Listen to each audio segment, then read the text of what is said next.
I had never noticed in our intro before that it does say the word mirror in there, and I'm like, of course, because we have so many Terrans here in the round of 8.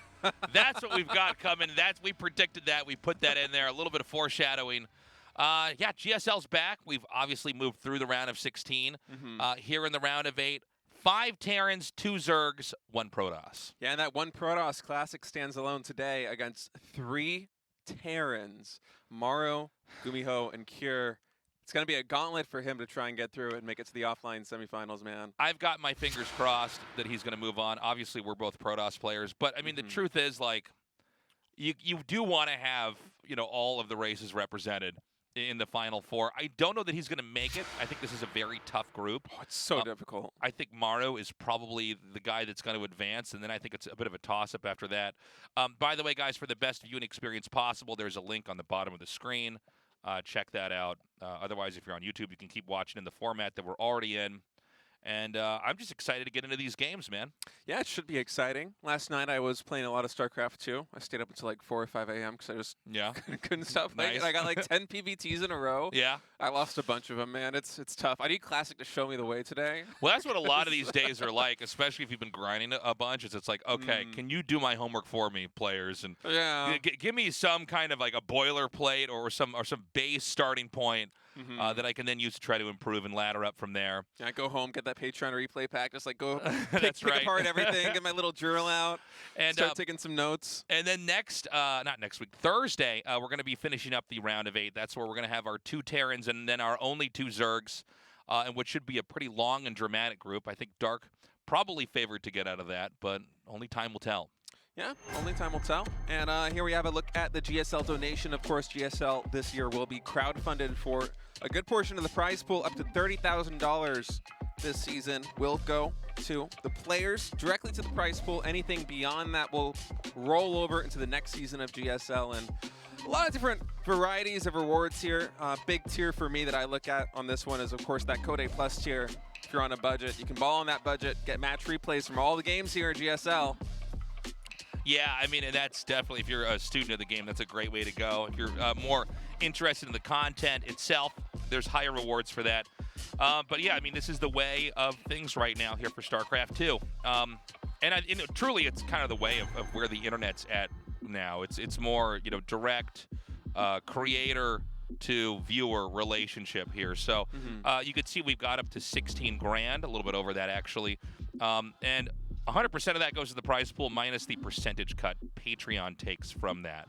Yeah. And if you donate now, you're going to get your rewards on Monday. Yeah, rewards go out on Monday. I think replays, Monday's the deadline, but I've been following the Patreon. Usually replays are out a little bit faster than that, so you get to tune into those. Okay. Maybe a little bit early. Get your studying in if you're lucky. So your support is appreciated, and I got to say, I'm just glad that we can do GSL for another year here. The oldest esports show, not the oldest, I'm sorry, the longest lasting esports show, longer than the OSL or the MSL. It was, in fact, StarCraft 2 that carried the torch as far as we did here now. So your support's appreciated. And, yeah, I mean, it's just good to be back. It's always weird not doing GSL for me for a little bit. It is. I'm glad to be casting StarCraft 2 again. Yeah, we're happy to have you here, too, as well, State. It's been fun. So to go into today's games, TVT, I don't. It's kind of weird because I don't feel like Terran has looked stronger lately, but they have been producing some very good results, which is kind of exciting when you consider the fact that Zerg, historically, in the last several years, has been the most dominant race. Yeah, and looking at the round of 8 group draw, so of course here in the round of 8, it's going to be the 2 first-place finishers and the 2 second-place finishers from each group were drawn. That's how we came up with these groups, Group A and Group B, with the 3 Terrans and the 1 Protoss, 2 Terrans and 2 Zergs.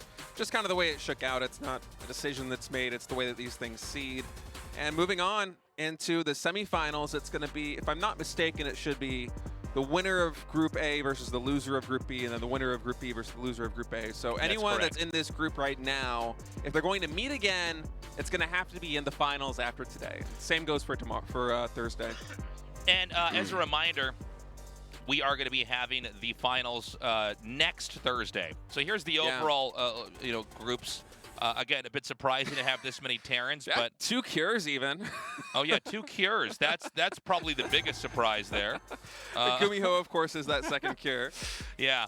So here's our actual group to start this off. Classic, the lone Protoss. You know, sometimes this can be beneficial when you only have one matchup you've got to work on. It can be, but also it can be tricky too, because you know that these players, like when they're not playing their games, they're going to be watching Classic play. And you know, oftentimes for Protoss, at least in the meta as it is right now, you're kind of reacting to what Terran throws your way. And so, you know, maybe say Maru plays against, or Classic plays against Cure does some timing attack, Classic's able to defend it, and then, you know, whoever his next opponent is in the winner's bracket or in the loser's bracket is going to be like, oh, I saw how you dealt with that. Actually, if I add like a little bit of a spice here, a little bit of a trick there, yeah, I can just pull the rug out from under you. Well, it's only going to be true if he's doing the exact same build here. If he's come with at least enough of a range, I think he's going to be all right. But that being said, man, I mean, all three of these Terrans do play pretty differently.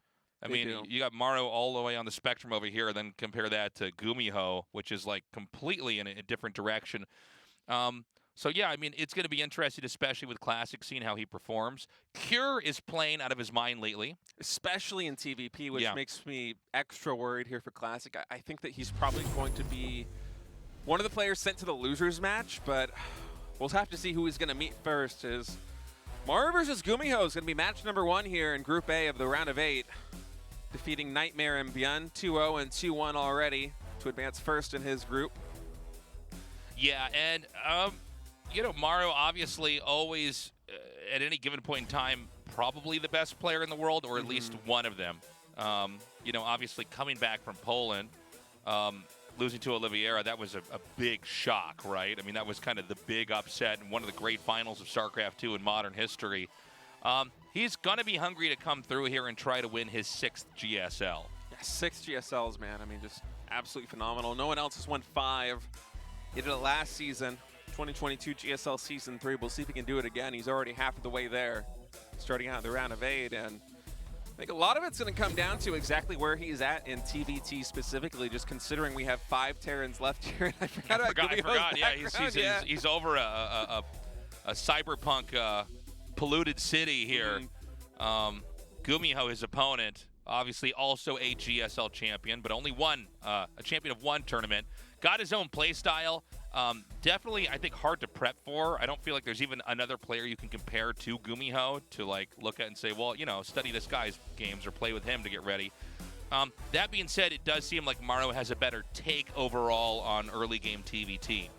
Yeah, I would agree with you on that. GuMiho, he is kind of a wild card. I mean, we mentioned it before, but you know, one of those players that very early on in GSL actually competed playing random, and you can kind of still feel, you know, the reverb of that now. Yeah, that kind of that novel approach that only a person who plays random early on in the days of the game where it's still wild west as far as meta goes, and it's kind of like what can you concoct together. I think I like that point, actually, State. That's a really good point. Like, he does have that kind of weird element, and you know, he doesn't really look like a Terran a lot of times when he's playing. It's wonky, you know. He comes up with unique builds. Kind of feels like a 4th race at times, especially the way you see him play TVZ in particular, with like the battle mech mixes that he comes in. One of the only players to go mech in TVZ. But yeah, we're going to start this one out with the TVT. Maru versus GuMiho game is loaded up. Let's get started with Group A. On-site gaming, Maru.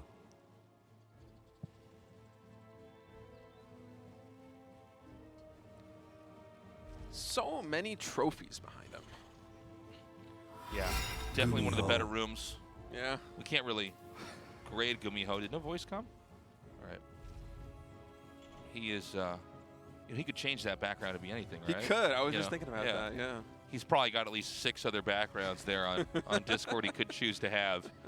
That is one of those newer webcams where it'll just eliminate the background.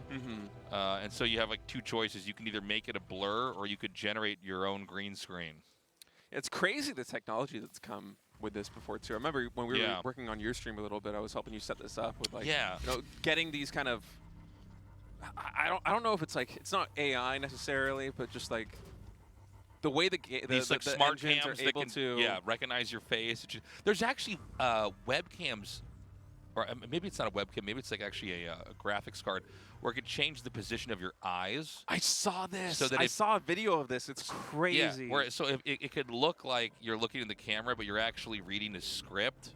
I don't like it, man. Maybe the technology will get better, but I think like sustained eye contact with the webcam nonstop. Yeah. It's just always gonna weird me out. Especially like I was considering getting that just to do it when I stream and just really weird people out. Like, you know, there'd be something that's just strange, but like somebody like almost unblinking, just staring directly into your soul as they play at like terrifying. 300 APM.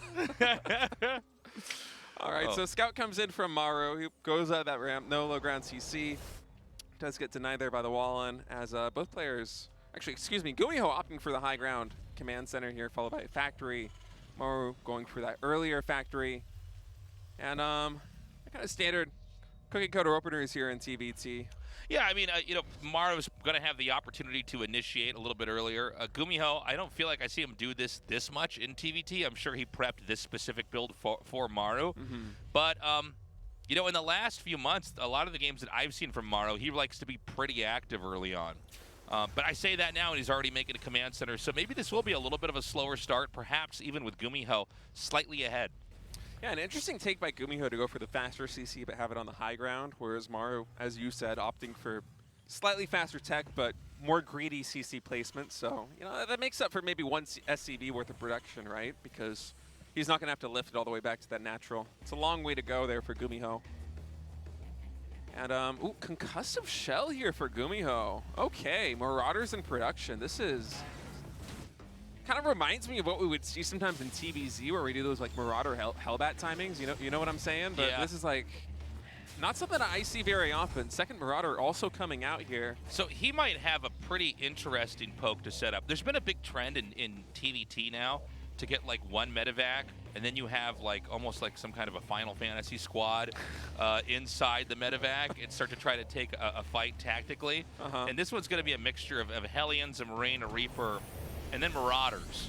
Yeah, the Marauders are really interesting to me. I mean, TBT is one of those matchups that I'm probably behind the most on the meta on. I'm sure that this is something that we've seen before, you know, maybe in the ESL or in some of the online cups. I don't know if I casted this specific drop. There was a bunch of different drops Maru tried to do against Oliveira, and a lot of them backfired, actually. It seemed like he had a pretty good handle on how to take this. So they're both going to be dropping each other. Siege Tank and 4 Marines coming out from Maru. I casted Maru doing exactly this. But the medevacs are going to go past each other, so I'm not sure what to make of this. It's going to be strange. 3 Marauders and a medevac here in this TVT. Another Marauder in production as well. Not something you see too often here from GuMiho. Now, keep in mind with what GuMiho has, he can't shoot up besides the one Marine. I mean, the one Marine basically isn't anything at all. That's true. He's got a bunch of Hellions and a Reaper as well. And you got to be careful because if he does drop a Marauder here, he can basically chain together Marauder shots and get your Reaper killed. And he's going to go for Stim behind this. And so this has been a couple of little positional plays where nobody's really engaged with the other just yet. Yeah, no one really wants to start that fight, too. And especially for GuMiho, I don't think Maru, as of yet, has any idea exactly what the composition is. He might think it might be, you know, probably Siege Tanks and Marines in that medevac as opposed to 3 Marauders. And GuMiho doesn't want to show his hand just yet because the element of surprise still is in his favor. Oh, that's a good point. He has command center coming down for both players. That's a really good point, State. Yeah, he hasn't actually shown the Marauders. Yeah, so Maru just doesn't know. Unless I'm mistaken, he doesn't know. And that might be... Is that like 7 Marauders in these medevacs? This is going to be a crazy push. All right, we've got the Hellions here actually ready to intercept. This is enough Hellions that he can clean out most of that pretty easily. I think he wants to go up into the main. Now, there's one Hellion coming down here, but there's a Cyclone to meet that. Cyclone to meet that. A lot of Marines here for Maru, and I can't wait to see how this one goes. Yeah, he's going to have to pull off. All right, Scan comes in, so that's going to be a little bit extra damage there on that medevac, but that's not really the kind of force that GuMiho can really go up against here with these Marauders, but... I do really like GuMiho's build. Maru's been pretty straight up. Yeah. It's creative. He hasn't been able to make anything happen with it just yet. I wonder if this is the kind of thing where maybe he's scouted some of like Maru's openings that he's been doing in TVT, and perhaps what GuMiho is doing right now kind of counters some of those strats. Sure, yeah. And he just hasn't had the opening just yet. Yeah, well, GuMiho. he still has that ace up his sleeve right now. But, you know, the truth is, if you make this many Marauders, you did not make that many Marines, right? And Marines with tanks, Marines with Stim at least, are kind of the backbone of the matchup, right? If you get enough of those and you get the right timing opportunities, you can come in there and just completely sweep through that. Those little I know, bears they doing look like shaved Ewoks or something down there. Shaved Ewoks. Just some kind of water ritual. Yeah, I never get to actually notice any of those weird doodads on the map until we cast the game, where I'm like, oh. Oh, they're here too. Look at yeah, this. There's a whole colony of them, man. These are like the the Zerg should assimilate them. circus simulator, man. It's like the primordial beings here. So we've got actually a kill here on that first Cyclone. Yeah, Cyclone does go down. GuMiho wanted to get as much damage as he could on that medevac, but it will be able to escape. Kind of a whatever drop there from Maru, not really getting much done. GuMiho continuing to grow. Look at it, they're everywhere. Another one on the bottom right. This is going to be the 4th race. Yeah. I'm telling you, man, they just haven't evolved yet. They need more time. Oh, hold on. Another drop comes in here. He's going to have to scoop this up and get out. And, of course, with the Viking, you could start to really do damage to that medevac. I don't know where he can even send that's going to be safe. I think it just might be able to get away here. Yeah, the zoning coming in from the rest of Maru's army will keep that medevac alive. But GuMiho, now it's been revealed that he has a ton of Marauders. I'm sure Maru, when he saw those medevacs drop all these Marauders, just kind of had like a what moment? Wait a minute. And he's going to come into the main right now, actually. So he's going to unload over here. Yeah, keep in mind with these Marauders, you can start sniping add-ons, and that's the first thing he's going to do. It gets combat shields, actually. That might be the only Tech Lab barracks, and in fact it is. All these add-ons going down, gets another kill. Tech Lab was trying to get reconstructed there. As we're just mowing down buildings right now, man. Armory went down too, if I'm not mistaken, so. A nice little play there by GuMiho. So Marauders had a long journey in this game, ended up with them killing combat shields and a couple other add-ons. Never got to see what they were really going to be intended for. And we've got Maru that's going to come out here with a push, and I'm a little bit worried with 1-1 finishing that GuMiho may just get flattened. This is a really healthy-looking army. He's going to have way more Marines, which means he can stim in and engage way more easily. He's also going to have more tanks. So he actually has enough Ravens to, I think, literally mute all 3 of these tanks. And just basically win the game. I actually don't think there's going to be much more to this game than that. No, there might not be. That's all it takes going down for GuMiho. As one more coming down the ramp, SCV is being pulled, but there are so many siege tanks here just outside the natural expansion. And I mean, GuMiho's build was creative, but Maru just playing standard by-the-book stuff right here. Yeah, I mean, I've always appreciated GuMiho's very different way at looking at the game, but then you see Maru and what he's doing, and it's like, well, this is why you pretty much always do this, right? Yeah. And you see, GuMiho has less of all of the different tools that he needs to take a fight, to win a fight, and Marauders with concussive shells don't get you anywhere when you get this far along in a game. So I would imagine we're going to be seeing GG here.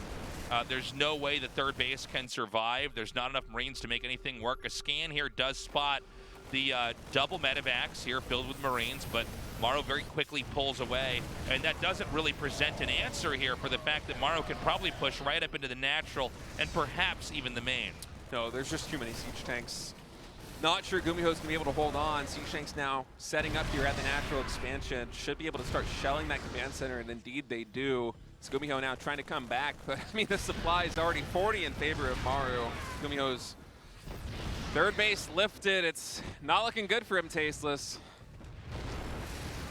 So now the natural is under pressure. I do like the idea that GuMiho tried to come in there and press on the third base. In fact, I think the third base is going to be landed here. We're not showing it on camera, but I think that basically Maru's defended that. I feel like we're slowly watching GuMiho bleed out right now. His economy falling behind of Maru's overall. Not only 20 workers behind, but also that full mining base. And Maru has more than enough back at home to defend this. Well, he's forced to lift over here. I do feel like GuMiho is one of those players that will stay in a game a little bit longer than other players, but at some point in time, you got to wonder, okay, what else can you possibly do? This may be the death throes right now of GuMiho. He's going to try to lash out and try to save this position. There are going to be Marines coming down here, so he's going to get a pretty decent surround, but the splash damage is so incredible. There it is, GG, that even in that moment, it's not going to be enough, and that is going to be game 1.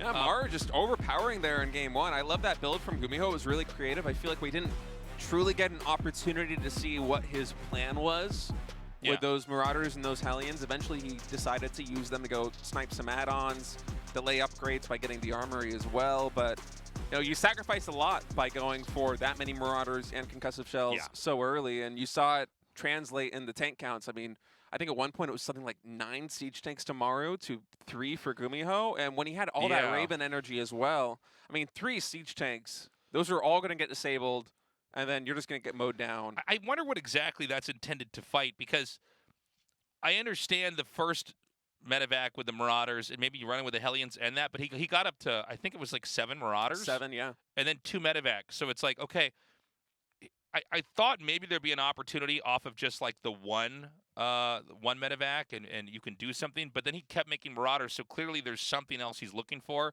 It seems like he tried to dive into the natural and saw there were like 10 Marines and pulled out and then just didn't use them. So maybe he thinks that the Marines are going to be more delayed. Yeah, maybe he was trying to catch Maru, you know, pushing across the map, and then maybe there are Marines back at home, and the Marauders can drop in and then snipe the add-ons maybe before Stim or something Yeah. like that. I'm not really sure what Maybe the plan thought is. there's going to be more Cyclones or something, because obviously the Ooh, Marauders yeah, can just with kill the concussive Cyclones, and then Yeah, but Buildor is just not really going GuMiho's way there. Yeah, it was a little bit of a weird game. And to be honest, when you have these really standard, solid plays, they're kind of engineered to sort of beat all the other possible weird things. That's kind of why they are the way they are. We saw that back there. On-site gaming. Maru.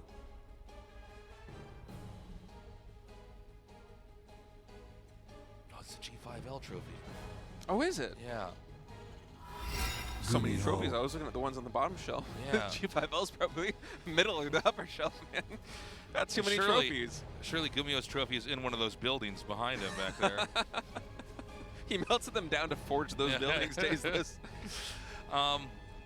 So every time I cast these two guys, I always watch the game from GuMiho's perspective, because I'm very interested. Actually, any game I've ever casted, if GuMiho's in it, I cast kind of from his perspective, because it's like, all right, well, what is he going to try to do? Because he is the guy that's still trying to make Terran do things we just don't see the other players try.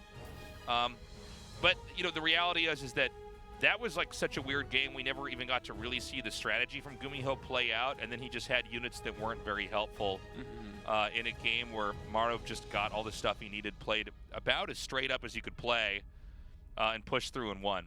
Yeah, and that's one of the benefits of going for, you know, mass Marines as opposed to Marauders. Is Marauders, of course, they cost gas, so does concussive shell. If you're going to make 7 of those and go for 2 medevacs as well to support them, that's a ton of gas that you're not spending on Ravens, you're not spending on siege tanks, let alone, you know, spending those resources so early by also delaying your tech. Right. So it just didn't go his way. I'm curious. I'm sure somebody out there watching knows, you know, what that was meant to snipe, but for me, it's just it's hard to say. But I do appreciate seeing creative builds like this here in the GSL. I mean, sometimes it works, sometimes it doesn't, but it is a treat to always see people trying to kind of mix things up and maybe push the boundaries of, you know, what the current meta should look like, or what can possibly counter strategies that are popular now in this moment. But you know, after losing that in game number 1, I wouldn't be surprised here in game number 2 if GuMiho kind of decided to hunker down and play a little bit more of a standard style, because although he is a very creative player that kind of plays by the beat of his own drum, you know, his standard macro play, it's also really solid. There's a reason why he won a GSL Code S years ago. There's a reason why he's been competing in this game at the top level for more than a decade now. Right. I mean, the skill is there, so we'll see exactly what he whips up, and looks for now, it's going to be, oh, is that a delayed command center here? For a second, I saw that on the mini-map, the command center, then I saw another one in the production tab, and I was like, wait, you going 3CC this fast? But no, just faster tech here for GuMiho. Yeah, GuMiho going to tech a little bit more quickly here. Maru does have his own CC coming along. And the truth is, we can't really tell yet what the plans are. It is going to be a Cyclone here for GuMiho. Now, a lot of times the Cyclone in TVT is sort of a catch-all to defend. But when I cast GuMiho's games, a lot of times I see him push with it. So I always want to see, okay, how many Cyclones are going to be made, and where does he move them? Does he try to come out on the map? And remember that Maru did set up once again with 4 Marines and a tank and a medevac and start trying to move around. He did that in the finals over in Katowice just a few months ago, and it seems like it's an idea he's still tinkering with right now. Yeah, that time a little bit a little bit less aggressive with the opening than Katowice, you know. But it is, Yeah. no, it's standard bread and butter. It's what he's doing right now too. You know, Siege Tank, Marines, Medevac's coming out, one Cyclone now in production just to kind of anchor the defense back at home. But GuMiho adding in a second Cyclone as well, and you know, I feel like this time we're kind of shaping up for one of those slower games, it would seem. As once again, this Medevac drop coming out. Yeah, this is what he likes to do. Huh. And you know, there's that Cyclone out. It looks like he could try to intercept this. Oh my God! There's a second Cyclone. Yeah. Now, who actually wins this? The Medevac does offer a degree of additional sustain, and he's going to siege up. Now, TVT doesn't have to be a long matchup, and when Maru plays, a lot of times it isn't. But I think the bunker is sort of an unexpected sandbag that sort of, you know, stops whatever tactics Maru wants to try to set up. GuMiho might be trying to catch this right now. Yeah, I think so. Gonna go straight to the natural, see what he can find there. 2 Cyclones to 1, but 3 Marines on the high ground. So GuMiho is gonna come in, trade one of these Cyclones out at least. Will be able to kill a number of Marines. Yeah, Should be both these Cyclones falling though. Yeah, I don't know if I like that. I think it's all right. I mean, you're thinning out the Marine herd a little bit now. You have 7 Marines to the 4 there of Maru, and you know, it's a relatively even trade in terms of cost, as we see right there. Just more or less, it's. I think that's fine. I mean, we're kind of past the stage in the game where the Cyclone gets a lot of value, right? Right. Yeah, I mean, it's a good point. You know, I think if you're not going to do that, then you want to like position it just kind of around your main and try to just gun down drops that happen at more pivotal moments. But other than that, yeah. So we're going to have the Raven now come down here, and this is going to try to swing by and maybe get some kills over here on the SCVs. 3 Ravens in total now for GuMiho. It's a lot of Ravens. But he wish he had some of those in game number 1. Okay, that Raven's going to come through now. And you know, there's not a lot you can do to stop this, right? It does damage so fast. It's just important to try to have as quick reaction timings as possible. 1-1, by the way, has started here. I didn't get a chance to see if GuMiho has started his 1-1 yet. No, I don't think so. And I don't see eBay's there yet either. Yeah, no eBay's. He's playing a little bit more tech-heavy, going for the Vikings, the Siege Tanks, going for 3 Ravens, so doesn't quite have the gas I think he needs to start 1-1 as those engineering bays just now getting thrown down. But that does mean there's going to be a fairly big upgrade lead here. Especially when you get to like 2-2 and some of these upgrades where you could really just start to burn through their stuff if your upgrade has a lead. With Terran, with the glass cannon-ish features that they have, when you have stim and siege tanks, I mean, the damage output is crazy when the upgrades are there. Yeah, and that window should be large here. So first arrow turret goes down to the natural expansion, able to get 2 SCVs. One of the main base might be able to pick up 3. 3 do indeed go down, and now GuMiho going to try and set up perhaps a little bit of a soft contain. I don't know what the Viking count is here for Maru. I think it might actually be none. So this is going to be a tough position to break with 2 Ravens here. And 3 siege tanks. And this is going to be an infrastructure push. Just basically set up kind of near their ramp and shell all their stuff. And this is annoying when you're the guy on the receiving end of this, because like you need all your stuff connected to add-ons. But I think that Maru is actually going to go all the way around this. He's actually going to kill that barracks. No, he's not. He's trying to get it. I guess he is. Scrambling to repair. But yeah, this is a creative play here by Maru, just moving straight across the map. Knows that there's a lot of resources and army committed here. Does this actually work? It might. I mean, the bunker was salvaged too. Look at the unit counts right now. There's only 12 Marines here for GuMiho, and most of them are at the 3rd base right now of Maru, so there is not a lot here to defend, Tasteless. The Sable's going down, the only 2 siege tanks. There's not a lot left here on the ground. This is wild. Maru might have just gone for a killing blow. GuMiho, looking at the minimap right now, is going to pivot over to the natural expansion, but Maru, I mean, he's already getting prepared for this. He's going to lift. Oh, he's just going to pull everything. Yep, here come the SCVs. Auto turrets getting thrown down. Siege tank sieges up as well. Maru able to clean up most of the Marines right now, and now this SCVs get on top of the tanks. He will be able to remove this army here from his natural. When all is said is done, GuMiho just gets bopped. That was wild. Maru with some sick killer instinct there, recognizing that GuMiho overextended just a little bit. I mean, he had so many high-tech units committed to his 3rd base that Maru's just like, okay, you cannot possibly have as much bulk of army back at home to defend this. So I'm just going to go there. I'm going to anchor my defense back at home in my natural. You're going to have to come in for the base trade, and then I'm just going to destroy you. And that's the way it went. I mean, that was one of the more technical, kind of clean. Well, it talk about instinct, right? He just looks at that and goes, "Is that what you're trying to do? You're trying to slow me down here." I'm just, obviously it's a much more fatal blow to just kill their natural. Forcing the barracks to move, it's like, okay, well, that's annoying. It's annoying if you try to then attack into that and then it doesn't go well. Then GuMiho's going to probably win the game. But to be like, I'm still mining, I'm still producing, and he knows with the 2 Ravens, or maybe it was just 1, I'm not even sure, but he can just disable both tanks. And then there's nothing you can do. The natural's going to fall, and you're going to go right up the ramp. And because there was still stuff producing back home for Maru, he knows that if GuMiho tries to do the same thing, he's going to just lose to the SCVs and everything else that's going to be thrown at him. I guarantee you when Maru made that play call, too, that he knew it was the right one. Oftentimes you get into that situation and you're just like, I know the play to kill. I know the play to win the game. I'm going to go do it. Yeah, so sick. Short break, guys. We'll be right back.